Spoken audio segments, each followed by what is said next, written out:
Hello po mga kaagapay, isang napakagandang umaga, hapon, gabi saan man kayo sa mundo. Alam ko po magbobuwan na ho ng Abril at lalo na po papalapit na po ang traditionally tinatawag nating Holy Week or Passion Week ng Panginoon. Kamusta ang paghahanda natin?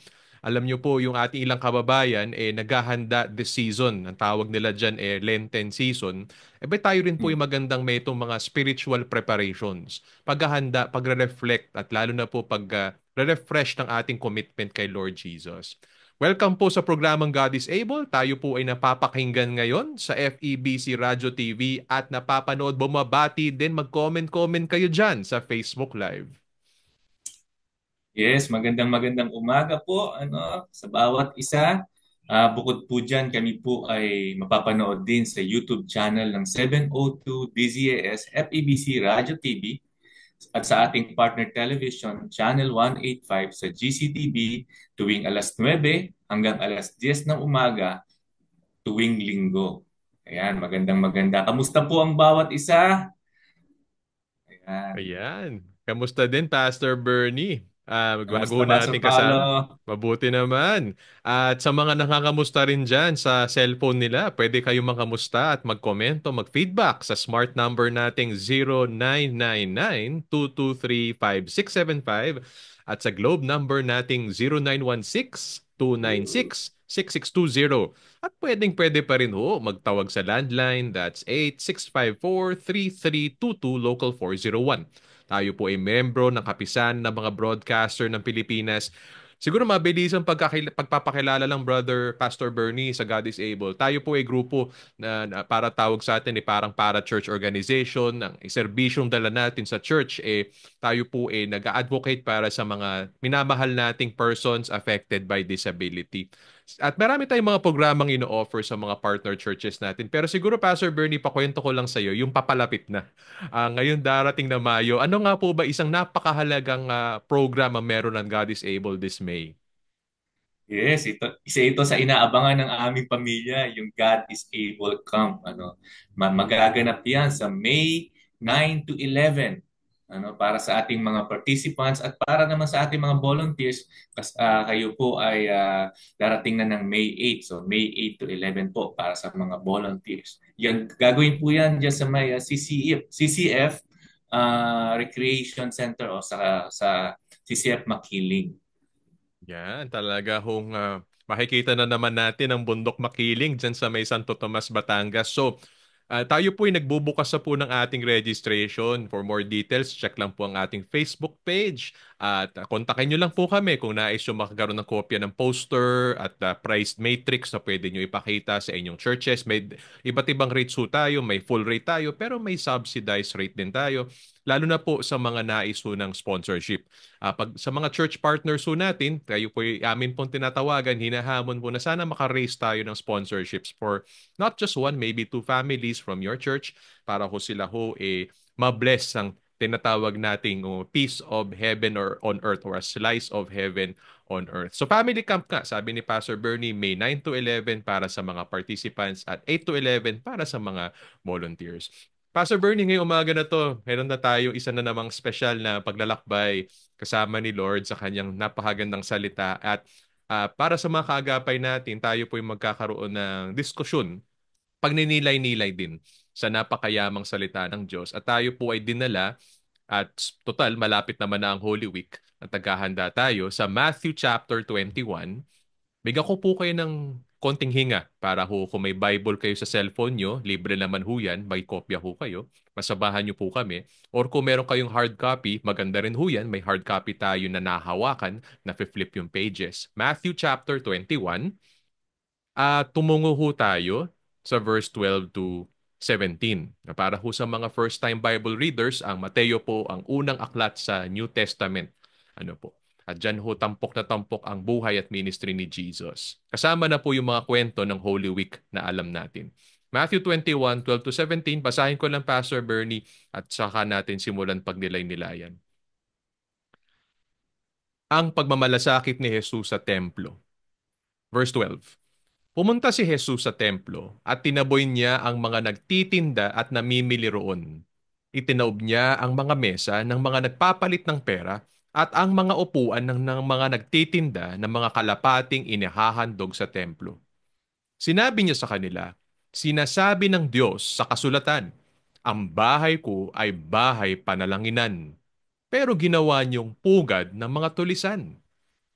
May mga bulag at pilay na lumapit kay Jesus doon sa templo at pinagaling niya silang lahat. Nagalit ang mga nagmamahalang o namamahalang pari at mga tagapagturo ng kautusan nang makita nila ang mga himalang ginawa ni Jesus at nang narinig nila ang mga batang sumisigaw doon sa templo ng "Purihin ang anak ni David."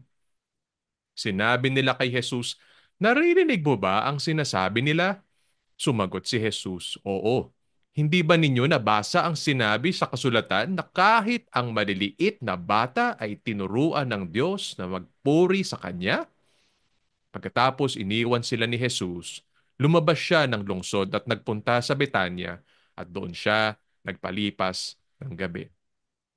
Salita po ng Panginoon. Ano po? Mabilis ang backdrop lamang, ikatatapos pa lamang ho ng tinatawag na triumphal entry o pagpasok ni Jesus sa Jerusalem, yung mga kwento ho na yun po yung tinatawag natin ho Palm Sunday ho sa tradition ho, ano po, kung saan si Jesus ay sinalubong ng napakarami at pinagpuri ng napakarami sa kanyang pagpasok sa Jerusalem. At pagdating sa templo, ito na nga po yung mga unang nangyari. Sir Bernie, anong unang mga impressions mo o take mo sa binasa natin? Una, kitang-kita dito no, yung kahalagahan na itinuturo ni Jesus na ang templo o ang simbahan ay talagang tinatawag na bahay panalanginan. At ito ay hindi lugar para gawing negosyo o gawing hanap buhay ang simbahan. Ano? So napaka-importanting itinuturo dito ni Jesus, lalong-lalo na ang simbahan ay dapat patuloy sa gawaing espiritual at hindi lamang yun, ano, nakakatuwag isipin na after na challenge ng ating Panginoong Yesus ang mga religious leaders, ay ah, sinimulan niya ang gawain o ang ministeryo ng pagkakaroon ng compassion. At yan ay para sa ating mga kapatid na nasa laylayan o yung mga tinatawag ng marginalized people. So yun yung nakita ko rito, no? Yung yung Jesus himself prepares yung simbahan is una is a house of prayer. Pangalawa, at the same time also doing the ministry or reaching out lalo-lalo na doon sa ating mga kapatid na nasa laylayan. So yun yung aking nakita dito, Pastor Paulo. Guys, ko sa lungguhitan yung sinabi mo kapatid ano, na pag inisip natin templo, usually iniisip natin sa panahon ngayon yung mga churches natin. At ang Mhm. gandang paalala sa atin ng mga churches, na tayo po hindi ho lugar para ho sa pagbebenta ng mga bagay-bagay o pagpapalago ng ating hong mga coffers o pagpapalaki ng ating mga savings account as a bank. Ano po, pansin ho natin dito, number one, ang templo, ang church ay lugar o space para sa panalangin at pangalawa, yung ginawa ni Jesus dito, ito ay lugar at space para tumulong dumamay, magpakita ng malasakit. So kung meron mang blessing ang Diyos sa mga church, ito ay para ho padaluyin lamang na maging ito'y instrumento ng kagalingan, pagpapabuting buhay, lalo na po sa mga nasa laylayan. At kung tayo po ang church, kasi naniniwala tayo, we are the church, then yun din po ipanawagan sa atin. Na hindi lang tayo tinitirhan ng Diyos o templo ng Diyos para lang ho tayo ay magpaganda, magpalamuti ng mga buhay-buhay natin o magpa-impress sa Diyos o sa ibang tao. Tayo po ay tinawag para maging daluyan lang din ng blessing para ho sa mga, lalo na po sa mga nangangailangan at kasama na ho dyan yung mga kababayan nating may kapansanan. Nakatuwa, Pastor Bernie, ano, yung parang contrast dito. Kani-kanina lang, nagbabaliktad siya ng mga tables, ano po, at I can only imagine yung righteous anger o yung talagang banal na Yes. galit ano, at apoy ng Panginoong Jesus. And then maya-maya, dalawang klase ho ng taong kanyang in-encounter eh. Una ho yung mga may kapansanan, yung blind at lame, at pangmaya-maya yung mga para may kasabihan siya, yung mga sa mga bata naman. So ito yung mga Oo. larawan ng mga tao po na kadalasan po wala hong kapangyarihan o status sa atin hong lipunan. And then ang nag-question pa sa kanya of all people ay mga leader ng religious order. So anong take mo dun, Pastor Bernie, no, na parang ang kanyang galit, ano po, ginamit niya para mag-pave ng way, para magkaroon ng space, ano po, at ministry sa mga medyo tinatawag na mahihina, quote-unquote, o mga tao who have less in life in the world. Ah, ang tao talaga, no, madali tayong ma-distract sa totoo lang. Lalo na kapag ang estado ng buhay ay nagiging maayos, nagiging maganda, and then nagfo-focus doon sa I mean, yung mga resources. Ano, Yeah. ang sinasabi ng Panginoon dito na lalo na especially when you are in the church or in the temple, don't get distracted sa mga bagay na ito because the church is a house for worship or genuine worship o yung pagsamba. At ang nakakatuwa ng binigay niyang the best example ng true worship ay ang mga bata. Yeah. Na ang mga bata kasi pure-hearted yan, ano? So I'm trying to imagine yung they were crying out loud, ano, shouting the name of Jesus, parang purihin ang Panginoong Jesus, ano.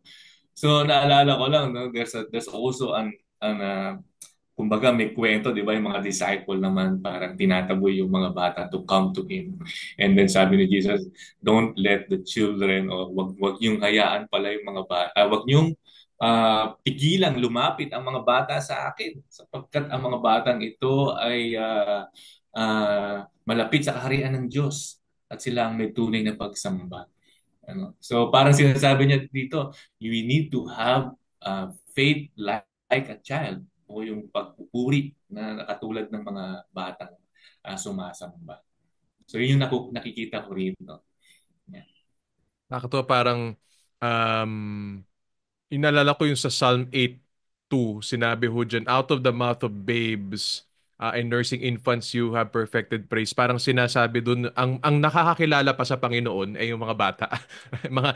Mga infant, pa meaning to say kung sino pa ho yung mga inosente ho. Siguro ito yung sinasabi na yung mga wala pa hong mga yun nga, kabulagan o sobrang dami hong distractions, yung sabi ni Cabernet na daming nakikitang distractions, sila po ang nakakakita sa Panginoon, or those who have pure hearts, ano po, sila nakakakita sa Panginoon. And nakakatuwa dito, Pastor Bernie, because si Jesus, binigay niya kanyang sarili yet again sa mga taong may kapansanan upang makita nila, at literally may bulag ho dyan, makita ho nila ang Panginoong Jesus, ano po, hindi lamang ho sa level ng physical pero sa level spiritual. Bakit kaya siguro gano'n na lang si Jesus, Pastor Bernie? Kung gusto niya ipakilala ang sarili niya, gusto niya ipakilala sa mga may kapansanan. Yeah. Actually, kagabi talagang Mm. pinag-iisipan ko yung maigi. Sabi ko, Lord, parang the more na na-expose ako to this kind of ministry sa mga disability, the more na na-highlight yung kahalagahan ng pag-abot sa ating mga kapatid na may kapansanan. And I can see it and observe ano from Jesus sa kay Jesus mismo, yung kanyang passion, yung kanyang Mm. compassion, ano, ang desire talaga ni Jesus is yung abutin talaga yung iniisip ng mga tao na mas masakit pang isipin, walang silbi, wala nang magagawa sa mundo because they are disabled. Pero si Jesus, no. These people are important to. These people ay mga special din. Ang mga taong ito ay mahal ko rin. So, ganun kalalim yung compassion ni Jesus na abutin talaga ano ultimo yung mga ultimo ano yung mga talagang nasa laylayan talaga. Yes. So yun yung nakikita ko talagang lalim ng compassion ng Panginoon. Yung dalawang bagay ang hunais idagdag dyan, Pastor Bernie. Una, again, balik doon sa umpisa, no, kinlear niya yung mga tables from the merchants, ano, and the peddlers para magkaroon ng space, because sabi niya, this is a house of prayer. Ang ganda lang because parang dugtong lang sa akin nun in relation sa may kapansanan. Gais ng Lord ang mga churches at tayo, mga puso natin, mga buhay natin, ay maging safe spaces at platforms para pumasok ko at magkaroon tayo ng encounters at magkaroon din ng encounters with the Lord, yung mga may kapansanan, na bigyan natin sila ng space na makapasok sa templo, sa mga churches. Bigyan natin sila ng opportunity to pray, to to the Lord who can heal them and give meaning and direction sa life nila. Ganda lang nun na pag-isipan natin yung mga, doon pa lang sa physical, yung mga infrastructure ng churches natin. Hmm. Nagkakaroon ba ng access yung mga may kapansanan sa ating Hmm. mga churches para makapag-pray, para humabless ng word, para makapag-serve sa ministry? Napakaganda pala isipan yung ating bang mga programs, yung software ng church natin, yung mga discipleship programs, preaching sa Sunday, worship songs, youth ministry, etc. Ito po ba ay accessible din? At Hmm. makaka-connecta ba at relatable ba ito sa mga may kapansanan? Samot-saring kapansanan. Siguro, iniisip ng nakikinig nito, Pastor, sobrang daming kapansanan. Practically, you can start with the people who already are attending your church. Sila po ay Hmm. nilagay sa inyo ni Lord, pa isa-isa man sila, naka-wheelchair, bulag, may autismo, may Down syndrome, kahit pa isa-isa po sila. Sila po ang entry point or gateway nyo para practice itong principle na ito, that the Lord's temple will be accessible and a house of prayer for all. Pangalawa lang na napansin ko dyan, Pastor Bernie, nga po yung sinasabi mo kanina, no, compassion. Ngayong Holy Week, we're all praying kahit mga churches po, even as pastors, we're praying, Lord, paki-refresh yung inyo pong work sa lives namin. Paki-renew yung vision namin of what's important in life and ministry. And I guess yung sinasabi ni Pastor Bernardino, napakaganda. Ang buhay Kristiyano ay talagang passion, spiritual passion. To do what? To show the Lord's compassion. Passion towards compassion sa iba. Kung meron ho tayong dapat ho i-prioritize paglaanan ng ating prayers, energy, at resources, kailangan din naman talaga ng resources. Ito po yung mga compassion works.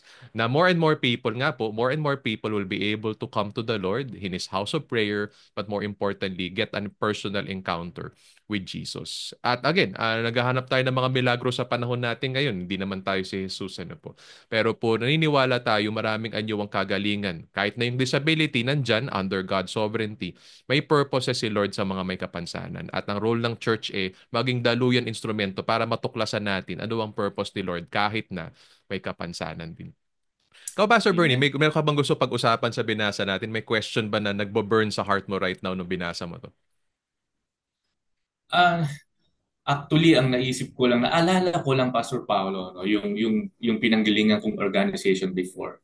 Ang isa sa mga ah, programang gusto naming ibigay sa mga kabataan ay yung tinatawag na safe space, yung binanggit mo kanina. Ano?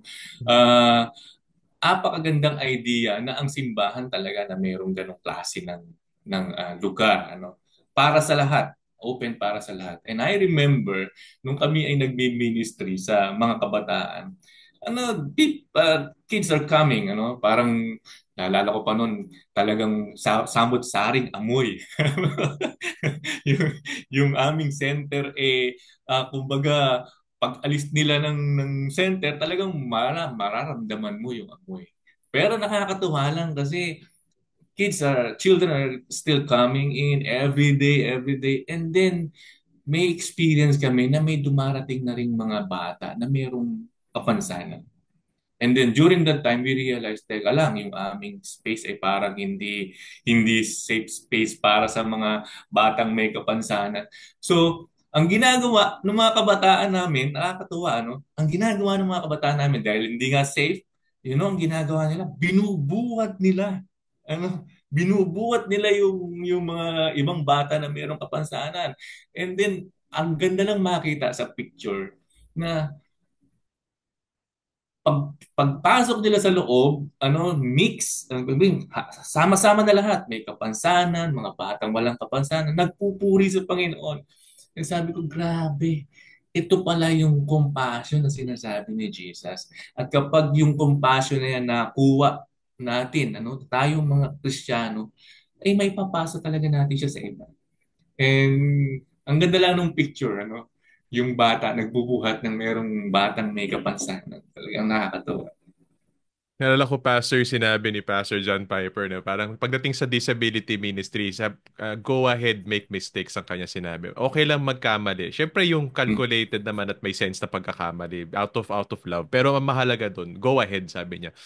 Yeah. Mas pabor tayo na kumilos tayo at magsilbi kaysa yung wala tayong gawin. pag nakita Yeah. natin yung may kapansanan. Yung kwento mo nga, no, yung bata, kakatuwa yung mga bata, hindi sila hindered hindi sila masyadong conscious na anong iisipin ng iba, anong iisipin ng may kapansanan. Hindi, nandun lang sila para ano magagawa natin para maging part natin tong may kapansanan to ng ating worship experience o ng youth ministry natin. Kaya ganda lang makita nun Pastor Bernie. And again, to all churches and pastors and workers listening to this, I'm sure may ganyang version kayo.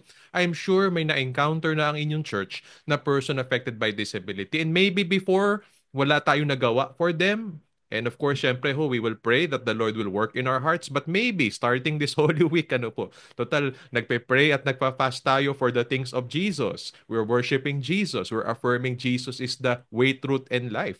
Eh di, subukan natin mas maging intentional at sabi nga, mas maging compassionate. Ganda no sinabi ni Pastor Bernie, kapag ang tao nakaramdam ng compassion ni Jesus, nagkakaroon din sila ng passion. So parang medyo parang ano no, the church's passion results to compassion. The church's compassion will inspire new passion sa mga may kapansanan. Pasa-pasa nakakahawa itong pagmamahalan Yeah. natin. So imagine ano po, anong klaseng kaligayahan sinasabi nga pag nag-orient tayo, Pastor Bernie, ng mga pastors, try nyo magkaroon ng tao may kapansanang nagsoserve sa ministry. Grabing joy at energy ang ini-inject niya sa life ng church. Total, nabanggit na lang din naman yung family camp, Pastor Bernie. At siguro Mm-mm. ma-segue natin yun. Ano. Ito po, itong family camp na paparating, ang parang picture. Yung sinasabi ni Pastor Bernie, picture na ang may makapansanan ay pwedeng-pwedeng lumapit kay Lord at ma-enjoy ang goodness ni Lord. Pastor Bernie, ano ba ang sikreto ng family camp na ito ay naging realization ng ganitong pangarapin o vision ni Jesus?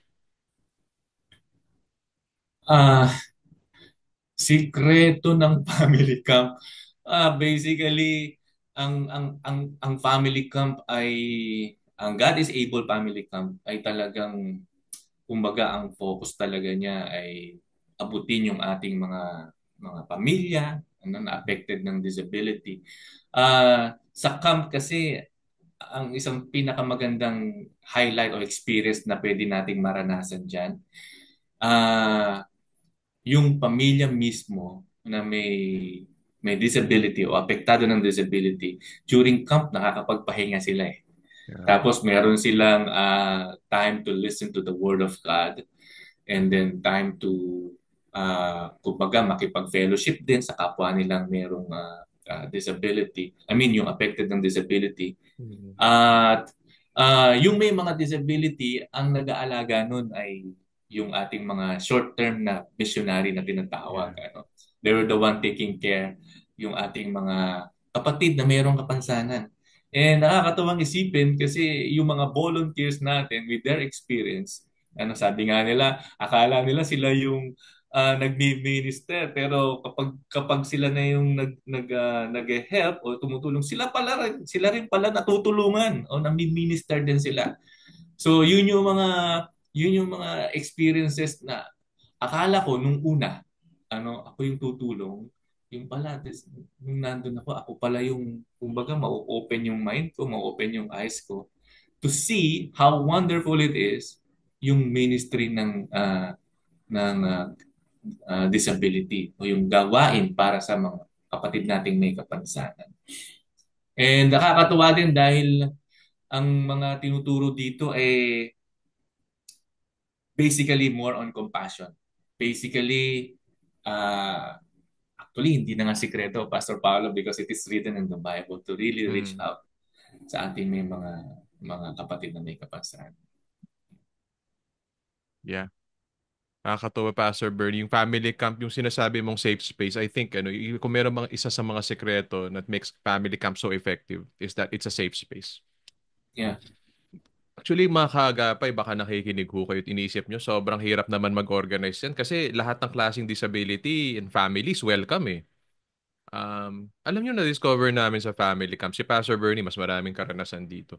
Hindi mo naman kailangan maging expert.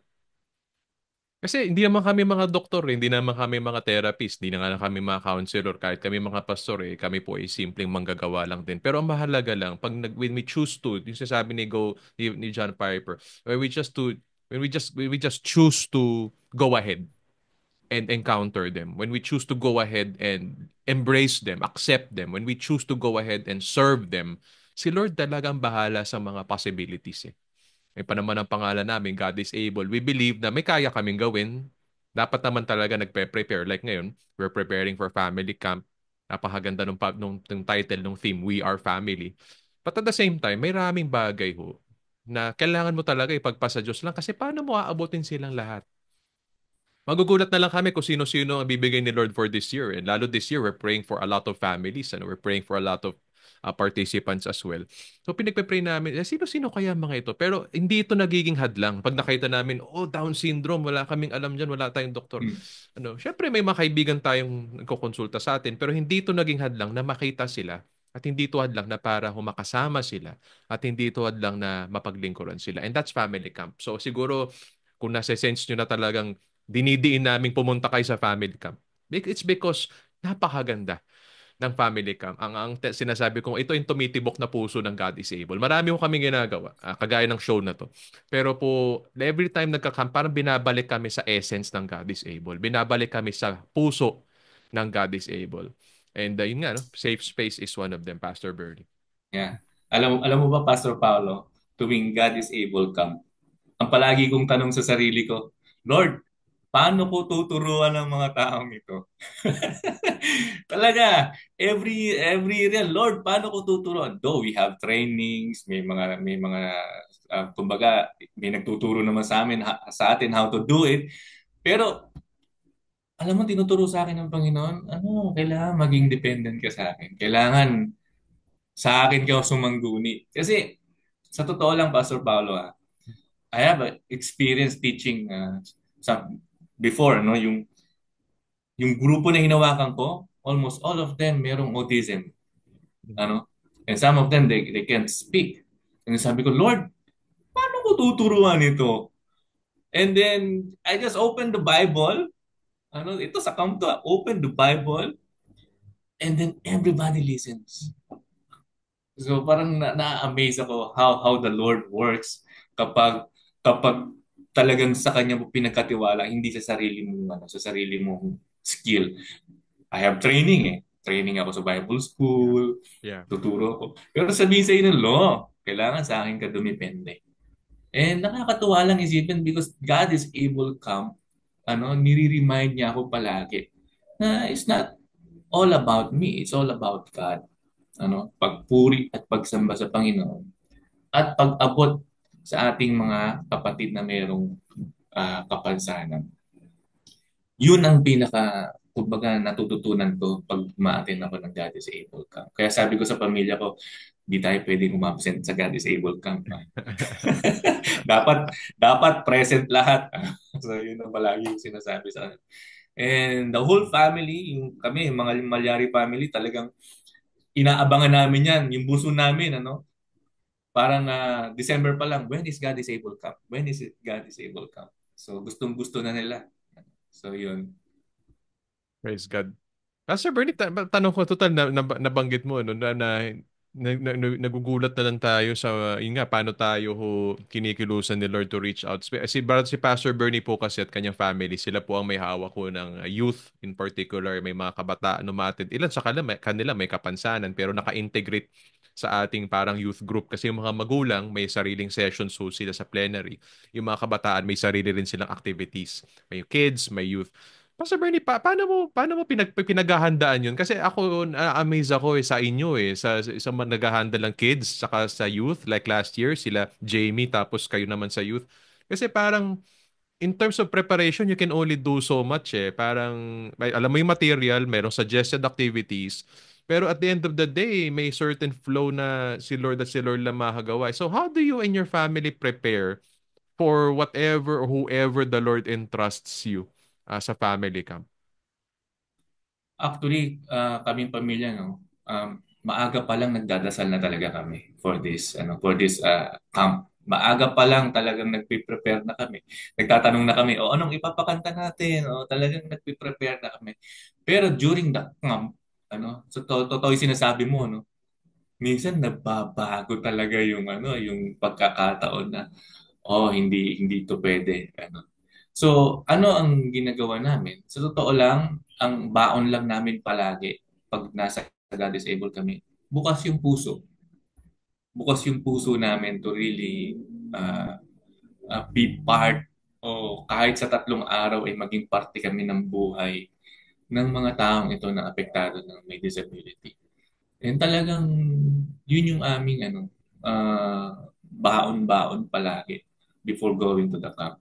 Na pagpunta doon, lalo na yung mga anak ko, o pagpunta doon, syempre alam mo naman yung gawain namin sa bahay, o pagpunta doon, ganito ang gagawin natin, wala munang cellphone, mga ganon. So, nakakatuwa lang kasi pagdating doon, ready na sila. Ready na sila. Of course, yung guidance ni Lord nandoon. Pero nakakatuwa na ganun yung gawain namin palagi. Mahalaga yung sinasabi ni Pastor Bernie. Minsan pagpe-pray mo lang talaga eh. Pero I also Yeah. like, ang maganda kasi sa family, Pastor Bernie, may same, no, they're on the same page. Kasi Yes. kita mo sa family Malyari, ano po, na sobra hong madali lang for them to do what they have to do. I guess yung willingness nandun mula sa tatay, sa nanay, sa 3 anak. Nandun yung willingness ho na tumulong, nandun yung willingness na mag-serve sa mga may kapansanan. I guess that's a big starting point na yung puso natin willing to serve, willing to help. Kasi pag tayo ho hindered, again, hindered, ano, naalala ko naman to binasa natin, like the religious leaders, kapag hindered tayo ng mga haka-haka natin, iniisip natin, mga doubts natin, even fear can be a form of hindrance sa work ni Lord. Hindi natin mapaubaya kay Lord eh. Nagpe-pray tayo parang pigil. Hindi tayo ma-send ni Lord sa mga bagay na pinapagawa niya. Because nga, nagpapapigil ho tayo. And nakakatuwa because God is able na ministry pinagkatiwala sa atin. Baliktad ang ating pananaw. Tayo sulong ng sulong. Ano po, sa ministry na to, natuklasan namin ni Pastor Bernie, itong ministry na to, go lang ng go. Talagang bigla na lang may darating na speaker galing sa ibang bansa. Si Dr. Jeff, biglang available dito. Go, organize tayo. At alam niyo mga kapatid, nangyayari naman at sobrang ganda naman. Itong family camp, ano, ito, biglang may petsa na tayo, biglang available yung Mount Makiling Recreation Center. Sige, go lang ng go. It's the willingness of the heart eh. And I guess it's also is a matter of faith. Isa sa mga tema na binasa natin ay yung faith na nakakakita. Mm. Yung religious leaders, hindi nila makita si Jesus, hindi nila makita yung kayang gawin ni Jesus, hindi nila makita yung pagka-mesaya ni Jesus, ano po.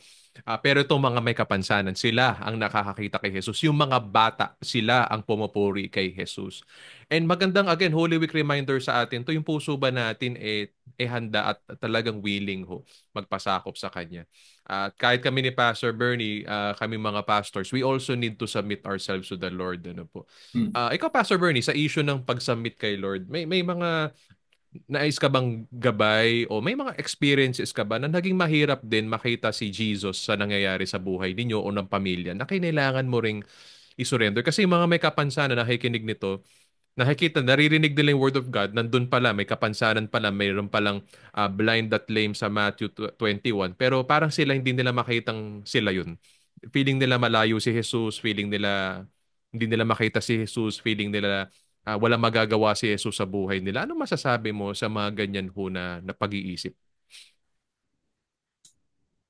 Uh, Una, gusto kong i-point out yung yung mga religious leaders na minsan tayong mga matatagal na sa simbahan, I have nothing against ang mga religious leaders. Ako rin minsan nagkakaroon din ng ganyang pagtatanong sa sarili ko, how can I help? Paano ako tutulong? Even at this time, kahit na nagmi-ministry na rin ako sa disability, pumapasok pa rin sa isip ko na, sige, Lord, paano ko siya tutulungan? Pero ang pinakamaganda doon, after that question, na tinatanong mo yung sarili mo, paano ako makakatulong? Magkakaroon ka naman ng faith kay God na, sige Lord, kung ano yung gusto mong ipagawa sa akin, gagawin ko para sa mga taong ito, para sa mga kapatid nating mayroong kapansanan. Minsan na i-stop tayo doon sa idea na hindi ko kayang gawin ito. Hindi ko kayang gawin ito, parang wala akong kakayanan. Talagang hindi natin kaya kasi ang may kaya niyan ang Panginoon. So that's why we need to ask the Lord, Lord, paano ko tutulungan? Kami pamilya, marami kaming ganyan pagkakataon. Lord, hindi namin kaya, pero we pray, we ask the Lord. And then suddenly, the Lord opens, ito pala, ito yung papagawa ng Panginoon. Like for example, sa experience namin doon sa isang community, kami mag-asawa, meron dong isang pamilya na apektado ng disability. Sabi ko, paano natin tutulungan ito? Paano natin sila i-reach out? Ang simple lang ang sinabi ng Panginoon, just visit the family. Bisitahin mo yung family. And then we visit the family, and the family themselves struggles. Sabi nila, paano kami? Hindi namin alam din ang gagawin namin. Ang hirap ng sitwasyon namin. Ano? Hindi namin mailabas yung bata kasi ganito yung ginagawa niya. And you know what? Pinag-pray namin, and then bisita. Then one day nakita namin kasama na nila yung bata, nilalabas na nila. Akay nila, nilalabas na nila yung kanilang anak na mayroong disability. Tapos sabi nila, Pastor, kasama na namin, no? Naglalakad na kami sa labas. Minsan gano'n, ano? Minsan akala natin kapag may disability na yung pamilya mo, malilimit. Yes, there's limitation, pero merong way na ang way ang Panginoon na pwede pa rin. Ano? Pwede pa rin silang dalhin kung saan mo sila, lalo na pwede mo silang dalhin sa simbahan. Huwag po tayong matakot, ano, lalo-lalo na sa may mga disability. Huwag tayong matakot na dalhin natin ang ating pamilya sa simbahan. Hindi natin alam, baka tayo, gagamitin din tayo ng Diyos para ang simbahan ay makita tayo, oy, kailangan pala namin kayong abutin. Minsan gano'n, ano? Palagi lang talaga i-ask si Lord na, Lord, help me, tulungan mo ako. So, magkakatulungan. Ang nakakatuwa, yung walang disability, merong disability, pag nagtagpo, sabi nga nila, slice of heaven. No? Pag nagkita sa isang lugar, and then sharing each other experience, ay nakakatuwa. Parehong pinagpapala ng Panginoon. Ganda yung punto mo, Pastor Bernie. Binalikan ko yung Matthew 21, yung binasa natin. At before naman sila lumapit kay Jesus, nandun na sila sa templo, yung mga may kapansanan. So you have to be there. Doon sa mga may kapansanang nakikinig nito. Kailangan natin ho na magpaubaya sa Diyos at hanapin ho ang Diyos. At siya naman ay magpapakita sa atin. In a way, very personal kay Jesus. Kasi nandun na sila sa templo eh. Hindi sila makikita ni Jesus, hindi sila magtatagpo kung wala sila doon. So they were there. And they were there to pray to God. They were there kung ano man po ang kanila mga practices before. Meron silang mga religious practices before sa kanilang pananampalataya doon nung panahon na yun. At doon nila natagpuan si Jesus Christ sa templo habang ginagawa yung mga kung ano man yung kanilang mga religious practices. Doon nila natagpuan ng Panginoon at kinlear ni Lord yung temple para magtagpo sila at magkaroon sila ng encounter. So sa mga may kapansanan po, ulitin ko lamang po ang amin hong prayer encouragement. Let's seek the Lord. Let's seek the Lord. And let's be where the Lord wants us to be. Let's position ourselves, let's place ourselves kung saan tayo katatagpuin ni Lord. And it begins again sa puso. Pag-pray natin na buksan ni Lord yung puso natin, nakatagpuin siya at tanggapin siya sa buhay-buhay natin. Kahit na alam natin napakahirap at napakapait ng kapansanan, ito'y nakakabulag talaga, no? Nakakapandilim ng paningin, nakakapandilim ng spirito, ang hirap ng kapansanan. Pero Jesus is the light of the world. So hayaan po nating pumasok ang liwaliwanag ho niya sa buhay ho natin. Yung sinasabi ho na kailangan nandun tayo eh. We have to be there. Ano po, we have to present ourselves. We have to be willing that the Lord may minister to us. So yun po, ano mga kaagapay. At sa mga taga-church naman po, Pastor Bernie was also encouraging yung mga nasa simbahan. Um, Nawaho, pag may nakita ho tayong tao may kapansanan, again, hindi tayo eksperto, maraming mga dahilan para hindi sila abutin, pero wag ito maging hadlang para abutin natin sila. Si Jesus, ang puso niya, abutin sila. Ang ganda ng kwento ni Pastor Bernie, ang dami namang simpleng paraan. And napaka-powerful nung sinasabi niyang house visitation, yung pabalik-balik doon and prayer. That's what you call the ministry of presence. Maging presence ka lang. Maging present ka lang sa buhay nila. Again, you don't have to have all the answers. Just go ahead po and serve them. Go ahead and embrace them. Go ahead and love them. And yun, si Lord ang bahala eh. Sa God is able, particular sa ating pamamahagi ng mga assistive devices, dahil naniniwala tayo sa follow-up. So minsan mamimigay tayo ng wheelchair. Halimbawa, talaga naalala kong kwento na sobrang tumatayo pa rin ng balahibo ko every now and then pag naalala ko is yung sa Sambales. So may magkapatid dun. na teenager yung kuya at yung batang babae ay may kapansanan. Supposedly, hindi na makakapaglakad. Ayon sa unang pagtingin, so on first glance, first assessment, mukhang wheelchair bound itong batang babae na ito. So binigyan natin ng wheelchair, appropriate wheelchair sa ating mission diyan sa Zambales, sa tulong ni Pastor Alex ng ministry natin diyan. Binalikan namin, this was during the pandemic, ano, so hirap din ang circumstances noon. Binalikan namin, I think, a year later, at nabigla kami sa nakita namin. Nakakapaglakad si kapatid. So she's still using the wheelchair pero nakakapaglakad-lakad siya, much to our surprise. Pero alam niyo po, paano nagmilagro ang Lord sa bata po na yun? I believe nagmilagro ang Lord dahil sa pagmamahal ng kanyang kapatid ng kuya niya. Yung kuya niya, ang kwento sa amin, yung kuya niya, para madala sa church at madala sa God is able operation sa kanyang kapatid, uma-absent yan sa school. Siya ang nagbubuhat, siya ang nagdadala, siya ang nag-aalaga kasama na yung gawaing bahay, yung paglilinis sa kanya, pagpapakain sa kanya, itong kuya niya na sobrang baba na loob. Tahimik nga parang nandyan nanonood-nood lang sa tabi. Supposedly, may mas matanda pang kuya sa kanya pero for some reason, busy somewhere. So talagang ang nag-alaga yung mas batang kuya. And ito ay ginamit ng Lord to cause a miracle na I praise God na nakikita ng kapatid na to na kaya pa palang maglakad-lakad ng kanyang inalaga ang kapatid. And si Peggy would tell us a story sa Quezon, yung isa rin binigyan nating may kapansanan, hindi naman dapat nagsasalita. Hindi makapagsalita. Again, based sa evaluation, hindi siya dapat nagsasalita. So, binigyan ng wheelchair, ang dealing ni Lord kay Ate Peggy, isa natin pong kasama sa God is Able, pag-pray mo. Pinag-pray ni Peggy. At again, God is able. Bigla hong mamaya umuungol at nagre-respond yung bata sa prayer sa kanya. Ano po ang sekreto po? Hindi ho yung words ng prayer. Hindi yung, si Lord pa rin ho ang sekreto. Si Lord na nagpapagaling. Si Lord nagpapalakad. Pero yung you have to be present to be the instrument of the miracle. You have to be present to witness the miracle. So sa mga taga-church po dyan, labas-labas ho tayo.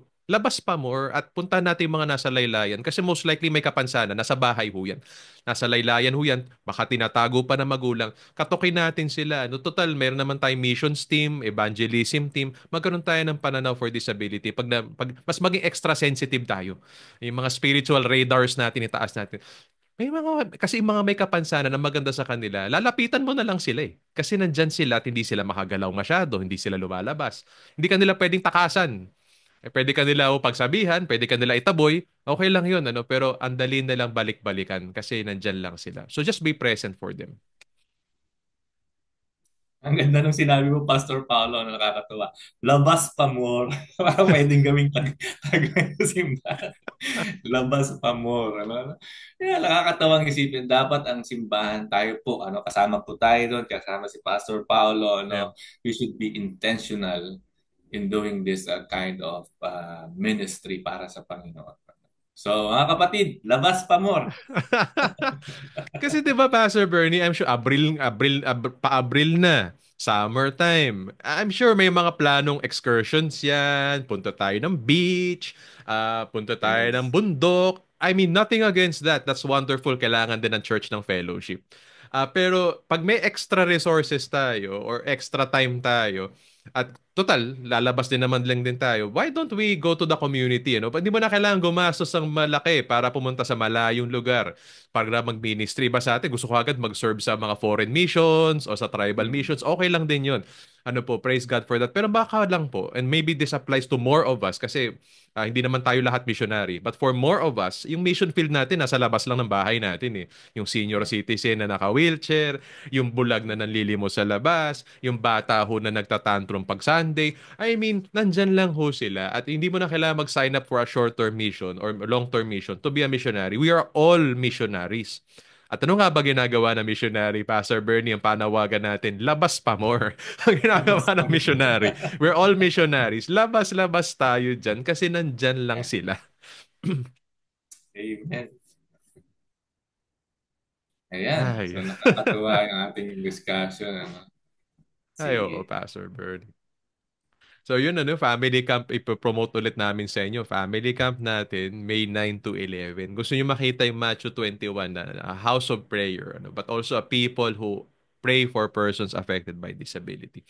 Punta tayo dyan. Pastor Bernie, may nakwento kang something from family camp before na sobrang tuwan-tuwa ko recently. I think this was during the baptism ceremony. Gusto mo i-share yung Yeah. kakaiba na namang God is able story dyan? Ah, gusto mong i-share ko yung sa baptism o yung Yes. iba? Ay, sa Ka- baptism. hmm. Okay. Yeah, yeah, yeah. One of the experience na sabi nga ni Moses ah continue sharing that story, Kasi sa amin pong God is able camp, yung last day, we encourage the people if they receive the Lord Jesus Christ, if they want to be baptized, pwede na lang gawin, during Hmm. during camp.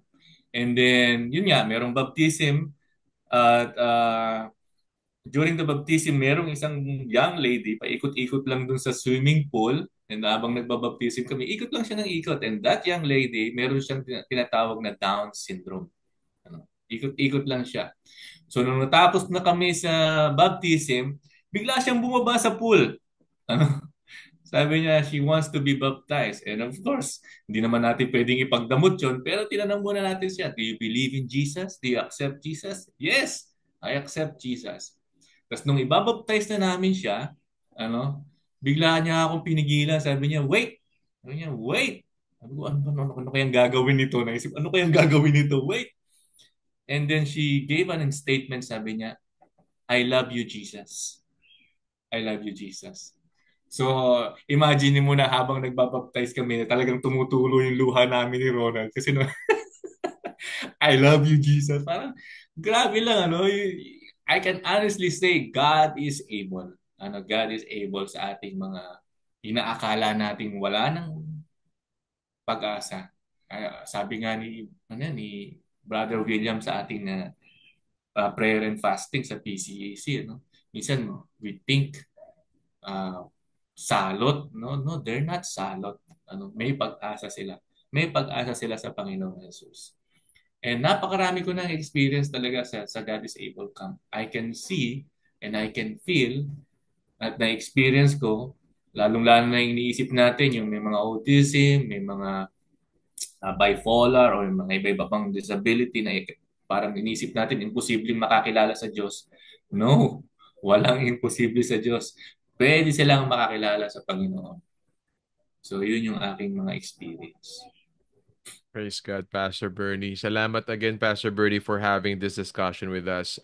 Siguro before we end, Pastor Bernie, I'd like to give you the opportunity na mapag-pray at ma-encourage yung mga PADs, persons affected by disability, and their family members na nakikinig nito. And again, nare-realize sila, no, sa Matthew 21 pala, Jesus gave special space and special attention sa kanila sa gitna ng lahat na nangyayari sa Holy Week. Ang ganda na madagdag sa Holy Week stories natin. Sa gitna ng lahat na nangyayari sa Holy Week, meron palang isang verse dyan sa Matthew 21 na nagsabi, Jesus gave time and gave compassion sa persons affected by disability. At ang ganda lang nito because this all leads to the cross eh. Lahat to papunta sa crucifixion, death, and resurrection ni Jesus. I'm pretty sure dala-dala ni Jesus sa krus ang kanyang pagmamahal sa mga may kapansanan. I'm sure, nung siya'y pinako sa krus, kahit nung pinapahirapan siya, I can only imagine but I think I'm sure dala-dala niya sa isip puso niya yung mga may kapansanan. Ang kanyang pagmamahal sa kanila. So, Pastor Bernig, baka nais mo lang mas mapadama at mapag-pray yung mga may kapansanan na nakikinig nito kung gaano sila kamahal ni Jesus at naway mapapasok nila si Jesus sa kanilang buhay at kalagayan. Sige po, tayo po'y manalangin. Panginoong Yesus, salamat po sa iyong pagmamahal. Salamat po sa pagkakataon na iyong ibinibigay sa amin na lalong-lalo na sa aming mga kapatid na may kapansanan.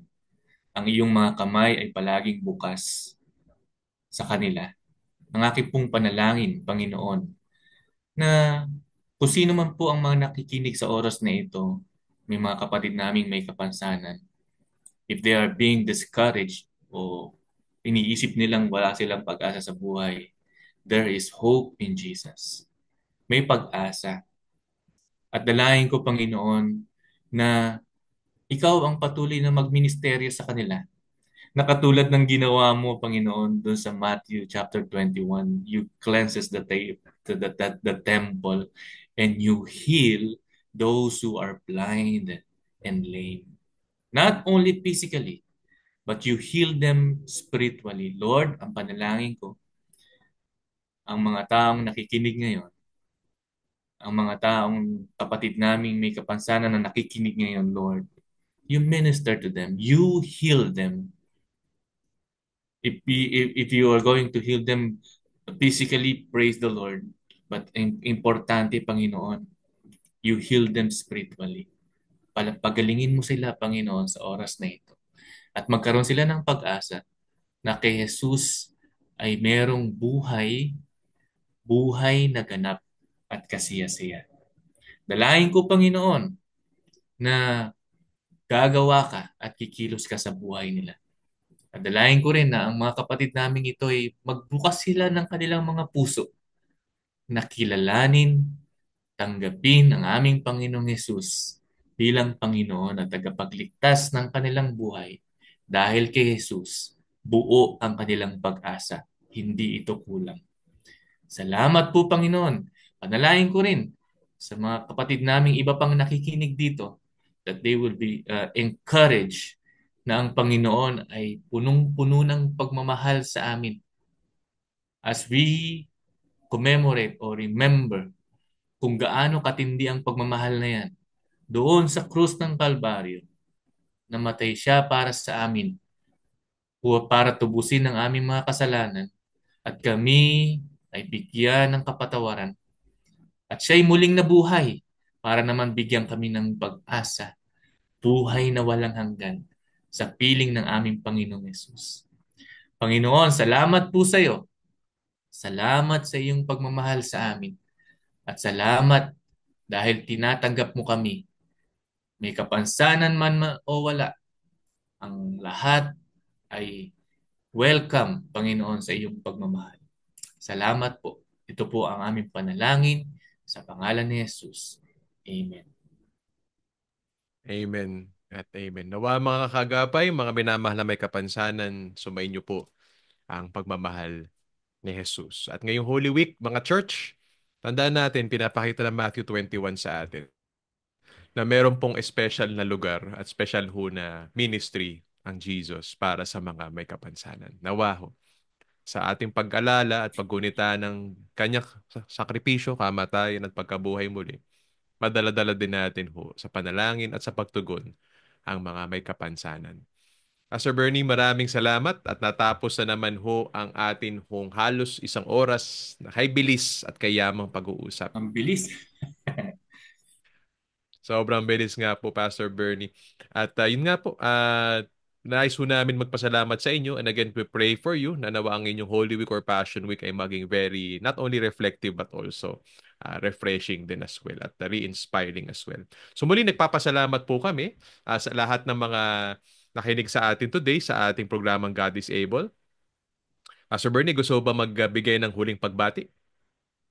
Ayan, maraming maraming salamat po sa ating mga tagapakinig, mga kaagapay.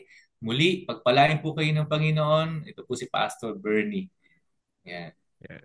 Ako naman ho si Pastor Paulo. Kami ang programang God is Able. Laan ay katatagan at pag-asa sa mga Filipino PADs. Naniniwala tayo, Pastor Bernie, ano bang ating sinisigaw?